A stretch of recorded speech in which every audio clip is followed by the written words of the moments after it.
Hi, everyone. Welcome back to Creatively Crafted Life. My name is Melanie, and Nikki is joining me again this month to talk about more things related to not spending so much money. I guess that's our ultimate goal, right, Nikki?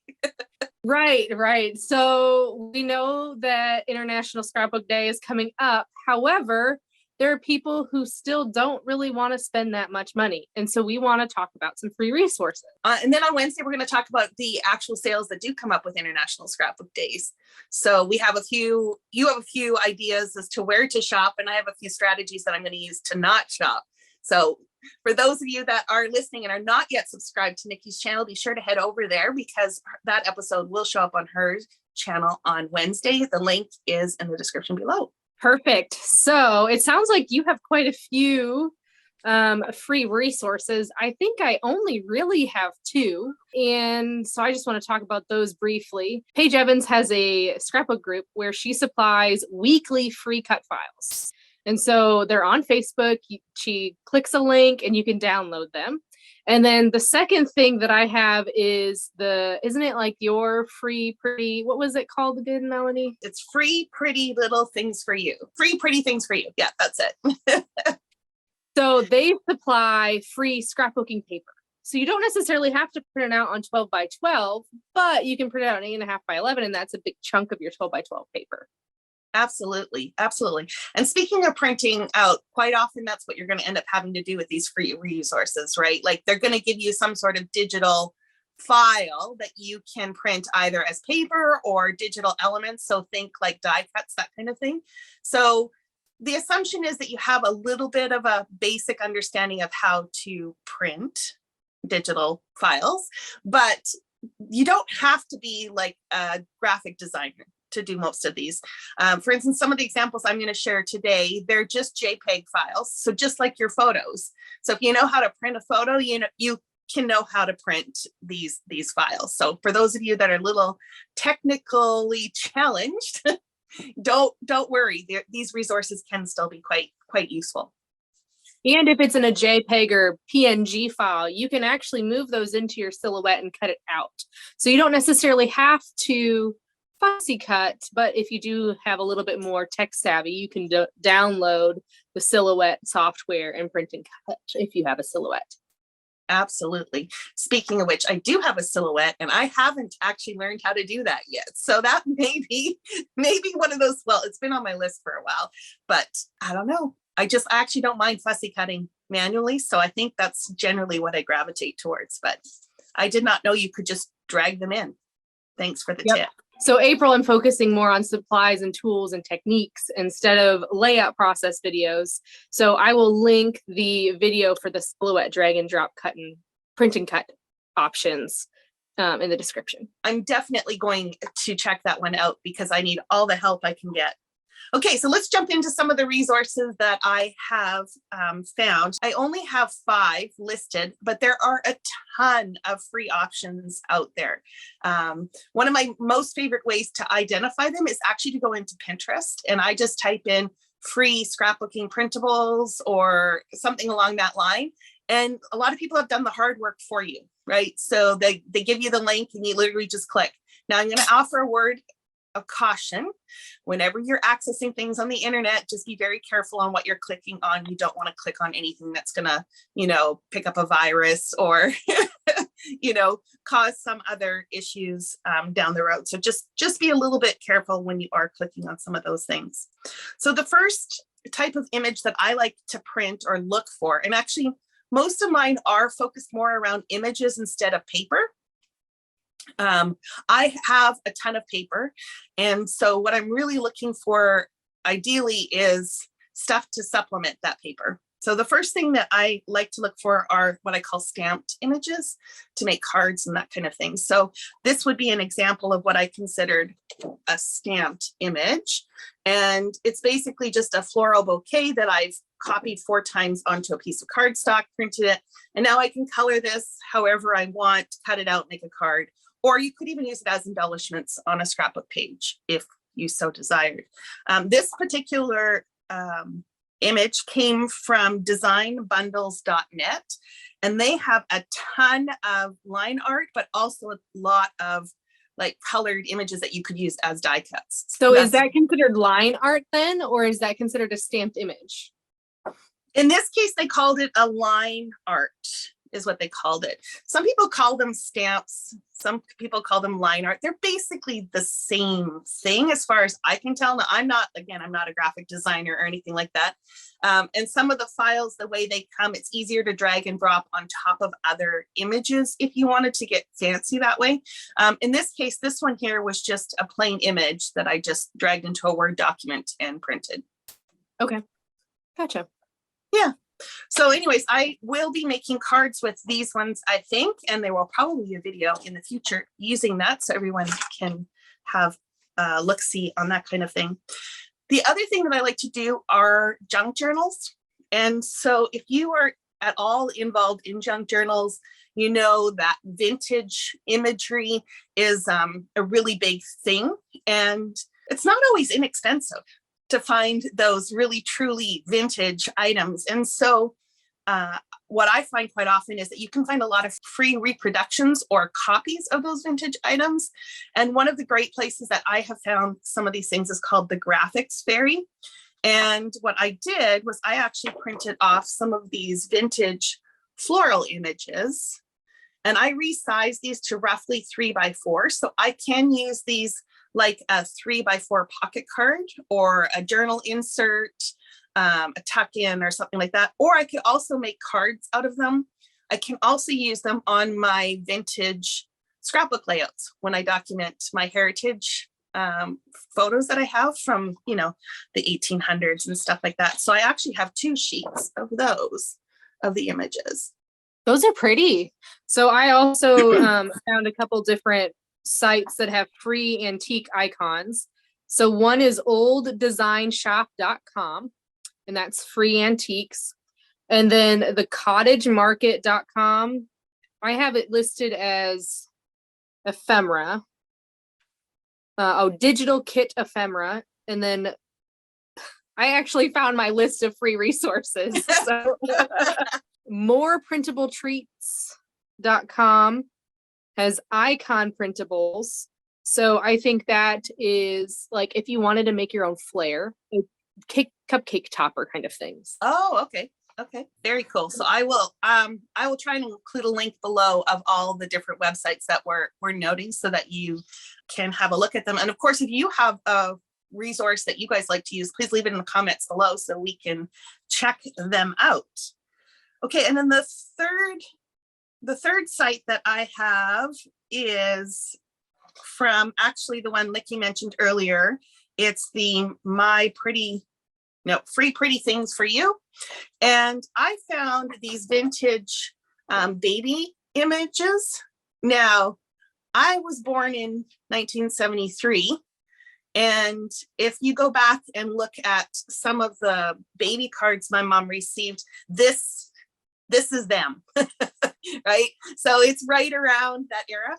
Now, I actually have not documented any of my baby photos, as few of them as there are.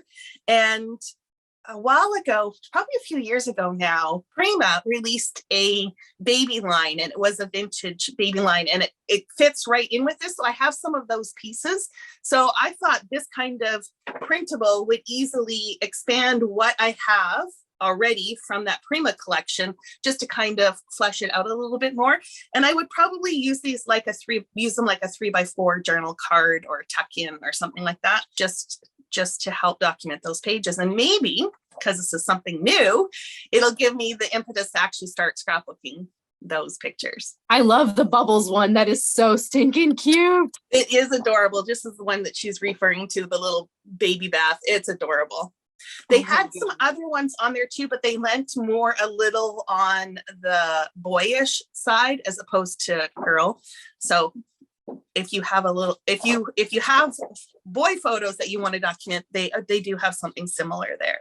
There's many other things. Of course, it's not all vintage on this particular site. She has a range of everything and anything, it seems. So definitely a good site to check out. Along with freeprettythingsforyou.com, There's imharperfinch.blogspot.com, and they have similar designs, but different, still digital scrapbooking kits. So you can still print 12 by 12 paper from them, both locations. Free Pretty Things for You had a really good bumblebee scrapbook paper that I liked. And then Harper Finch is more distressed, but she had a Harry Potter kind of themed line. Oh, cool. Well, you know what I'm going to be doing after this, after our chat here, I'm going to have to go on the internet and go down that rabbit hole and check out some of these sites, because it does kind of lead you all over the place, doesn't it? Once you start looking. Yeah, it's definitely a rabbit hole. So I also, like I said before, like to come up with images that I can fussy cut to use like ephemera or die cuts. And Raw Pixel is one that I found some images that I quite liked. This is the one that I actually printed it out, and they're all these different butterflies.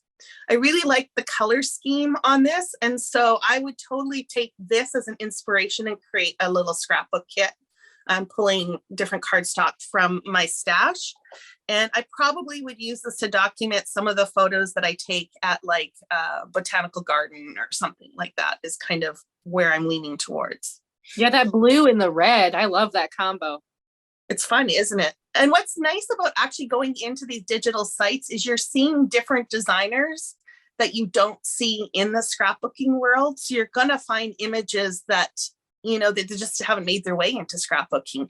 So I know quite often, we get some repetitiveness in the scrapbooking world, right? The icons continue to repeat. But if you're looking for something different or some one-offs, going digital is actually a really good way to go to find those kind of one-off type of things to help supplement your stash.